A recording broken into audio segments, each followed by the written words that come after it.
Thank you. Sir ಇನ್ನೊಂದು sir, Mahalakshmi ಕೊಲೆ ಕೇಸಲ್ಲಿ ಯಾರು ಕಸ್ಟಡಿಗೆ ಏನಾದ್ರು ತಗೊಂಡಿದ್ದಾರಾ ಸರ್? ಯಾರು ಭಾಳ ಗಂಭೀರವಾಗಿ ಅದನ್ನು ತಗೊಂಡಿದ್ದೇವೆ.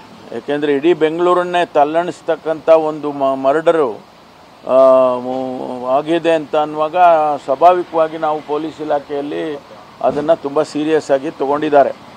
ಈಗಾಗಲೇ ಒಬ್ಬ ವ್ಯಕ್ತಿಯನ್ನು ಒರಿಸ್ಸಾದಲ್ಲಿ ಅವರು ಇದ್ದಾನೆ ಅಂತ ಹೇಳಿ ಗುರುತಚ್ಚಿ ಅದನ್ನು ಅವನೇ ಮಾಡಿದ್ದಾನೆ ಅಂತ ಒಂದಿಷ್ಟು ಮಾಹಿತಿಗಳನ್ನು ಕಲೆ ಹಾಕಿದ ಮೇಲೆ ಪೊಲೀಸ್ನವರು ಈಗ 3-4 ಟೀಮ್ ಮಾಡಿ ಅಲ್ಲಿಗೆ ಕಳಿಸಿದ್ದಾರೆ.